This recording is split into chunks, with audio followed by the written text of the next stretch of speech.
मी कधी नौटंकी केली नाही, मी कधी नाटकबाजी केली नाही, मी कधी रडगाणं गात बसलो नाही.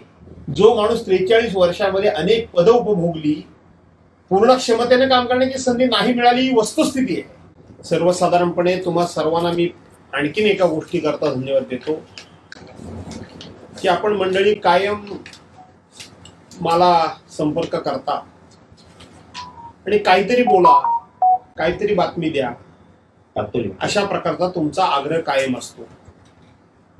परंतु आपल्या सर्वांकडून गेले अनेक वर्ष मला जी प्रसिद्धी मिळते त्या प्रसिद्धीमध्ये मी पूर्णपणे समाधानी आहे.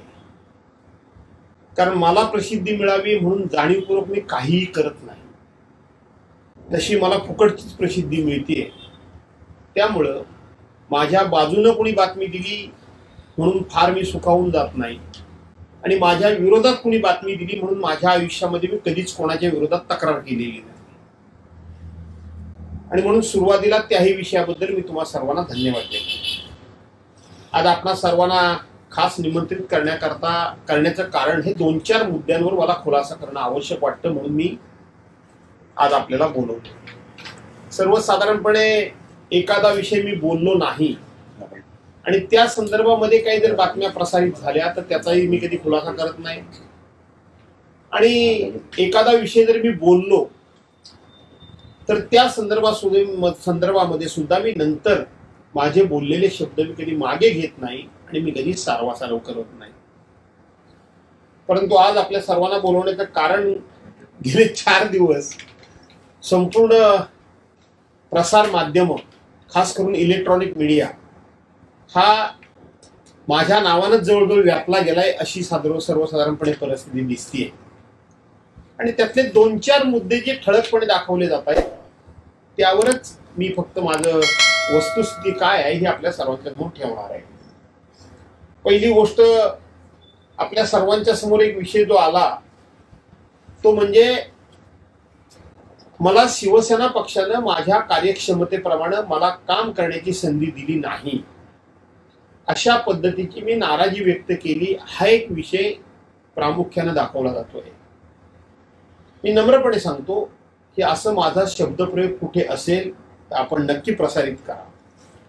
माझा शब्दप्रयोग हा आहे की माझ्या क्षमतेप्रमाणे गेल्या 43 वर्षामध्ये मला पुरेपूर काम करण्याची संधी मिळाली नाही, हा माझा शब्दप्रयोग आहे. कुणी दिली नाही, कुठल्या पक्षाने दिली नाही, कुठल्या नेत्याने दिली नाही असा माझा आक्षेप नाही. त्याच्या पुढे जाऊन मी असं बोललो की हे केवळ माझ्याच वाट्याला आला असातला भाग नाही, हे असं अनेकांच्या बाबतीत घडतं आणि म्हणून हे माझं दुर्दैव आहे. हा दोष मी माझ्याकडे घेतला. हा पहिला खुलासा.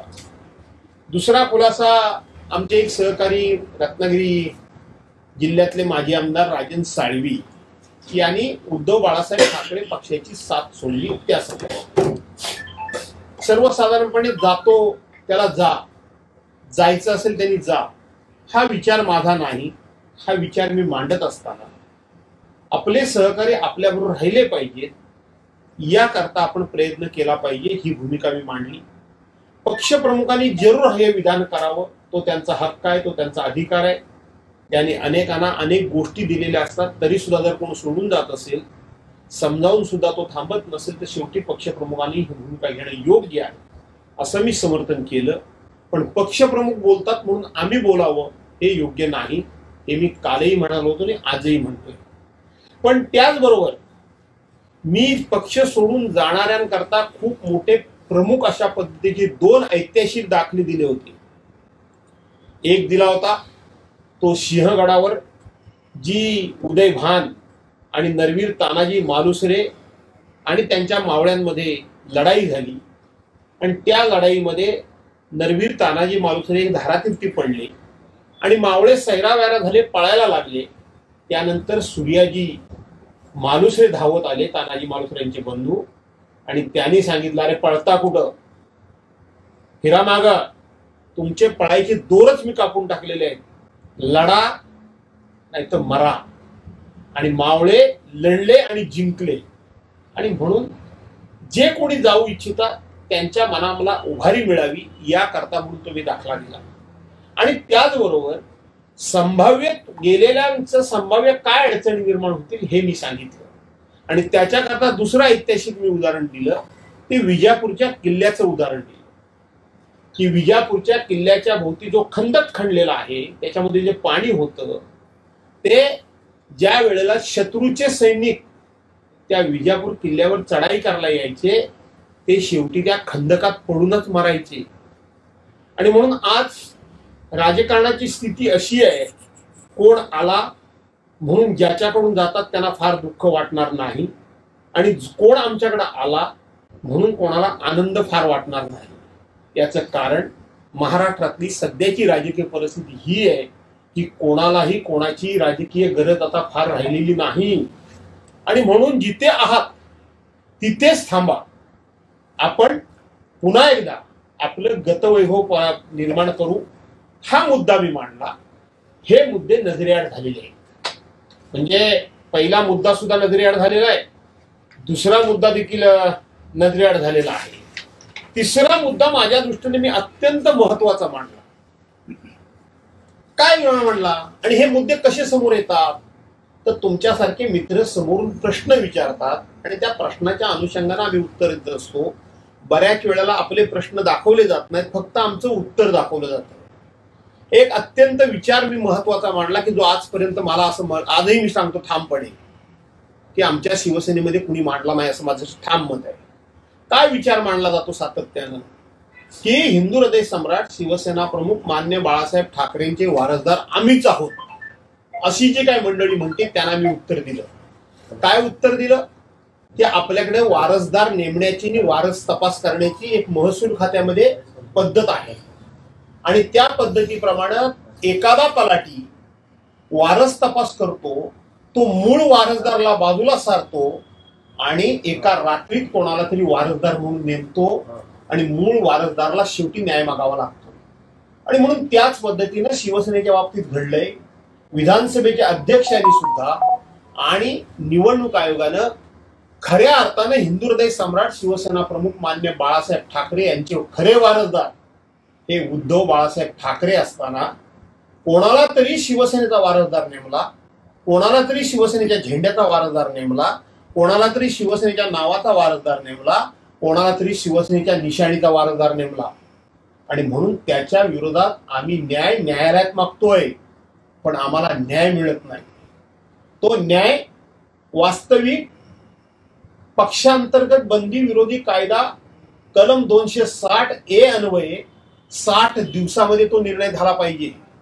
हे कैलासवासी तत्कालीन पंतप्रधान अटल बिहारी वाजपेयी साहेबांनी केलेल्या कायद्यामध्ये आहे.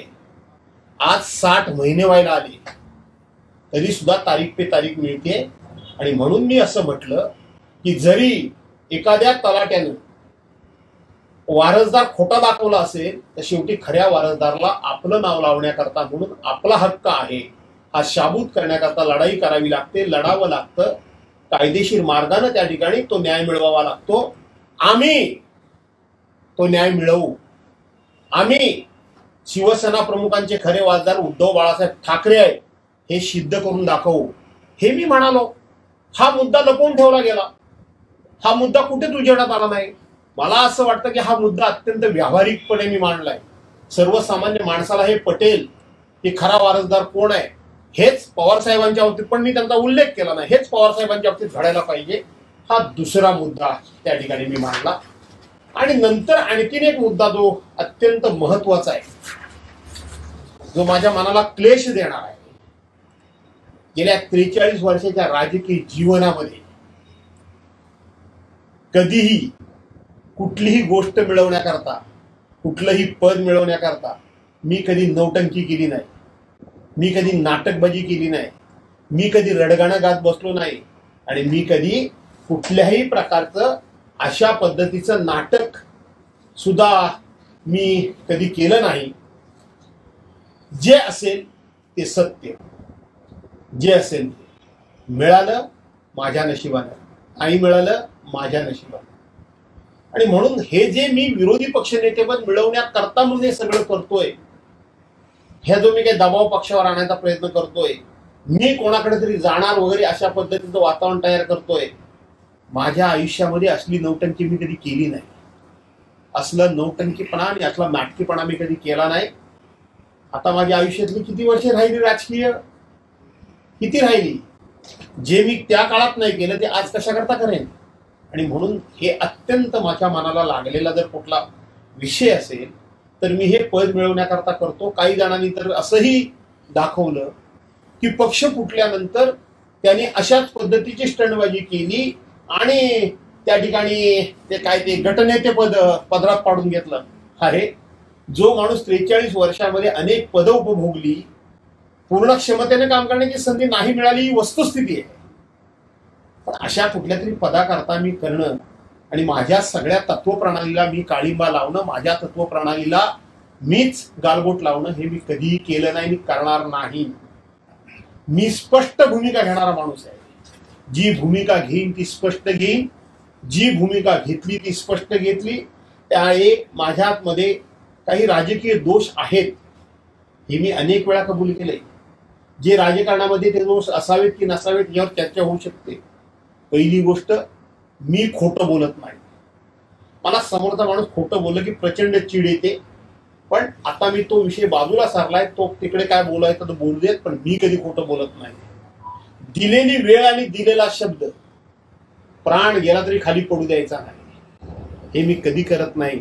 आणि तिसरी गोष्ट, कोणाला बरं वाटेल त्याच्या भलावणी करता, त्याचं लांगुलचालन करण्याकरता, त्याला खुश करण्याकरता मी बोलत नाही. खरं काय हे बोलण्याचं धाडस माझ्यामध्ये आहे.